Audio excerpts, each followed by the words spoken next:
के मुंह की तरफ उसने टांगे की होती थी। हमारा ऐसा कोई शौक नहीं है। से तो उसने आजादी लेनी थी ना, वो तो हमको गुलाम कहता था ना। उसने तो कहा नहीं, मैं अपनी बात कर रही हूँ, मैं बिल्कुल भी पीटीआई को रिप्रेजेंट नहीं कर रही, मैं अपनी। बिस्मिल्लाहिर्रहमानिर्रहीम, अस्सलाम वालेकुम नाज़रीन इकराम, मैं हूँ अब्दुल बासित स्वाति और आप देख रहे हैं मेरा डिजिटल चैनल। नाज़रीन इकराम, पहले आप ये वीडियो देखिए, फिर इस पर डिटेल में बात करते हैं। फोन आ जाए तो बाकी सारी चीज़ है वो बस अब क्या कि ये नेक्सस नहीं है पीटीआई का और इजराइल का। नहीं, देखिए, अगर आप अभी फिर कल सेनेटर मुश्ताक अहमद साहब का प्रोग्राम था हामिद मीर के साथ, उसमें फिर था कि कौन कारोबार कर रहा है उधर, कौन नहीं कर रहा। मैं यही कह रही हूँ ना कि कुफर और गद्दारी के फतवे लगाना तो बहुत मतलब। क्या आसमा हदीद ने आज जो एमएनए है पीटीआई की, क्या उन्होंने असेंबली के अंदर तकरीर नहीं की इसराइल की हमायत में? क्या पाकिस्तान की हिस्ट्री में एक वफद हुकूमत के अंदर जो है मेरी आगे बात रहेगी। और फिर दूसरा, आपने कहा कि बहुत ज्यादा मतलब वो हुए, बिल्कुल हम उसकी मजम्मत करते हैं, लेकिन किसी ये गवर्नमेंट में बैठे में ये किसी एक को सजा तो दे दें। ये कैसी बात है कि अगर जिन्होंने प्लानिंग भी की है, जिनकी फोन कॉल्स भी हैं, वो एक कॉन्फ्रेंस कराते नहीं। आपने सिर्फ अभी इस वक्त जो बात है मुझे समझ नहीं आ रही, अवाम पिस रही है, हम इधर उधर की बातों में कर रहे हैं। जो है ये गवर्नमेंट को करने दीजिए और किसी एक को सजा मिल जाए। ये नहीं है कि अगर आपने उसको पकड़ के किया हुआ कि 9 मई के वाकयात की मजम्मत, उसके बाद वो आके बोले मैं 9 मई के वाकयात की मजम्मत करके पीटीआई छोड़ता हूँ, वो साफ होके वो कहीं भी मतलब इस तरह वो हो जाए। ऐसे थोड़ी वो होता है कि अगर पीटीआई ने ये फैसला किया, मतलब जो मेरे हिसाब से नहीं करना चाहिए था, एक आवाम ने आपको कहा और आप असेंबली में होते हैं, तो आज ये सूरत हाल ना होती तो मेरे ख्याल में 1 साल तक असेंबली चल भी नहीं सकनी थी। आफ्टर 2 और 3 मंथ इलेक्शन हो जाते, बिकॉज कोरम का मसला और बाकी सारे मसाइल, हर चीज़ में आपने नैब का चेयरमैन ये वो सारा कुछ करना था। लेकिन उस वक्त जो आसपास लोग थे खान साहब के साथ, वो चाहते ही नहीं थे। अब मुझे नहीं पता कि वो डेपुटेशन पर आए हुए थे या उनके दिमाग में क्या चल रहा था, तो वो सब कुछ ऐसा ही हुआ। फिर आपने देख भी लिया कि वो थोड़ी सी भी सख्ती बर्दाश्त ना कर सके और फिर माफ़ी तलाफ़ी होकर वो इधर से उधर हो गए। तो लेकिन ये कि होना नहीं चाहिए। अभी जो साल हुआ है इसमें तो मतलब ऐसे लग रहा है कि ठोस और धांधली से सब कुछ हो रहा है। तोहफे बेच के जो पिछली हुकूमत का वजीर आजम है वो खा जाता था, जो एक मुल्क में जाता था दूसरे मुल्क की चुगलियां करता था और उसको तमीज ही नहीं थी कि बात कर रहे हैं लोग, वो खाना खा रहा होता था बैठ के और टांग पे टांग रख के लोगों के मुंह की तरफ उसने टांगे की होती थी, पैर की होते थे। तो ये जिस शख्स को मैनर्स ही नहीं थे, जिसको पकड़ के बिठा दिया। आज जो पीटीआई के, जिनको बहुत पीटीआई का बहुत ख्याल आता है, पीटीआई ऐसे ही बनी थी। जो सारे लोग जो है, ये लोग गए, जिन लोगों ने पार्टी छोड़ी, वो पीटीआई के नजरियाती लोग थे। वो उनको ऐसे, वो पीटीआई के साथ साल से थे। टांगा पार्टी था, किसको नहीं पता इस बात का। और किस तरह से साहब ने और उनके लिए मेहनत की और मेहनत करके उनको जो है वो आरटीएस बिठा के इस्लामाबाद में जो है वो हमारे ऊपर मुसल्लत करा दिया। लेकिन इस वक्त जो सूरत हाल है, डू यू थिंक कि पीटीआई इस वक्त है एक आपकी इलेक्शन गेम के अंदर मौजूद है अभी भी? देखिए, हम वो सियासी मुखालिफ नहीं है कि हम किसी को जो है वो माइनस करने का हमें शौक हो, या हमें जो है वो हम कहें कि मैदान जो है वो खाली हो जाए। जो इमरान खान कहा करता था कि सबको पकड़ के अंदर बंद कर दो, सिर्फ मुझे अकेले को बाहर रहने दो। हमारा ऐसा कोई शौक नहीं है। लेकिन हैविंग सेड दैट, अगर जो है वो तोशा खाना से चोरियां की हैं, अगर जो है अपने इख्तियारात का नाजायज इस्तेमाल किया है, तो जवाब देना होगा। अगर आपकी फराग होगी जो है वो पैसे पकड़ रही थी और आप पिंकी पीरनी साहबा को पहुंचा रही थी, तो जवाब देना होगा।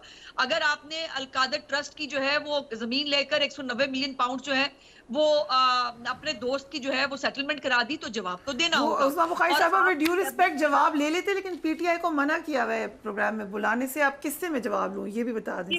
मैं टॉक शोज के जवाब की बात नहीं करी प्रिया, मैं कानून के जवाब की बात कर रही हूँ। और अभी जो आपने इंट्रो करते हुए भी कहा कि जी वो चीफ जस्टिस के इख्तियारात को जो है वो कम कर दिया गया है, माजरत के साथ बराए मेहरबानी जरा प्रोसीजर जो प्रैक्टिस एंड प्रोसीजर एक्ट है उसको एक दफा पढ़ लीजिएगा।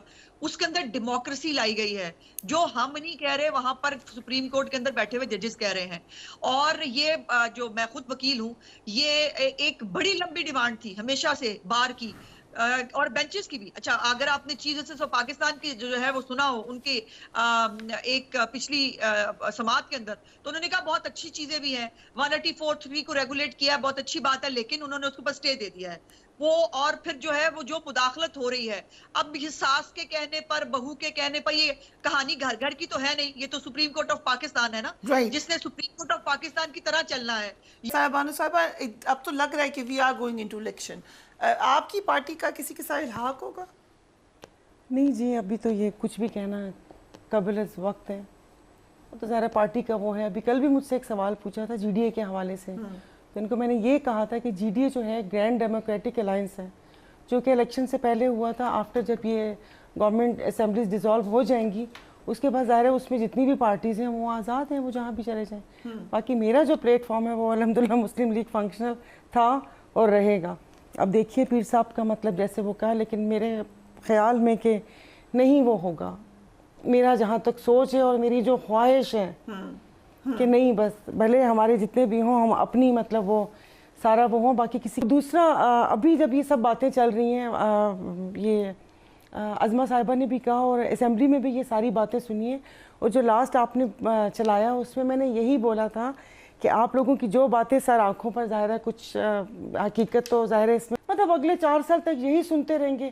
وہ القادر ٹرسٹ کا لے کر آ جائے نا، وہ کبھی نہیں آئے گا. اس لیے کہ اس میں ملک ریاض صاحب ہے، ملک ریاض صاحب کے ساتھ 4 نام اور ہیں. جب تک بیچ کی کڑی مسنگ ہوگی وہ پورا چین ہی نہیں ملے گی.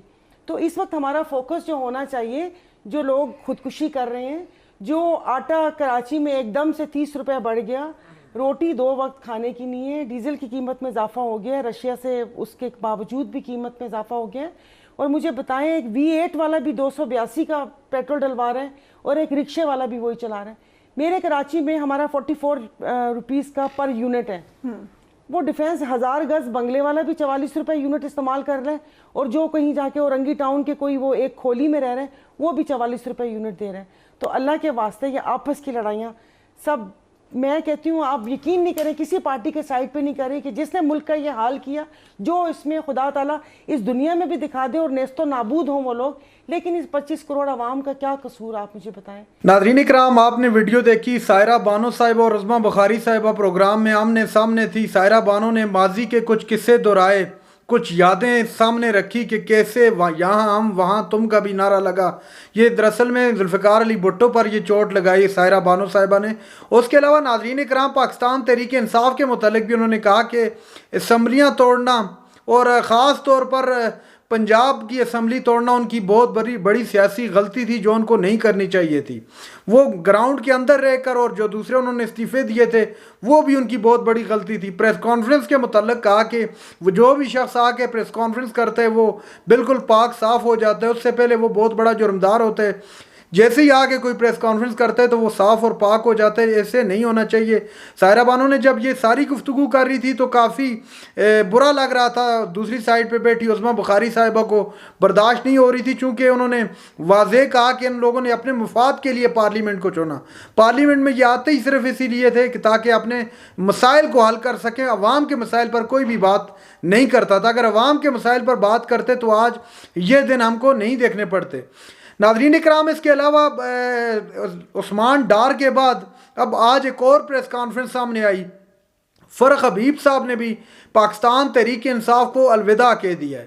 اور نہ صرف پاکستان تحریک انصاف کو الوداع کہہ دیا ہے، بلکہ انہوں نے جب پریس کانفرنس کر رہے تھے تو اس دوران ان کے ساتھ استحکام پاکستان پارٹی کے رہنما اون چودھری صاحب بھی ساتھ میں تشریف فرما تھے.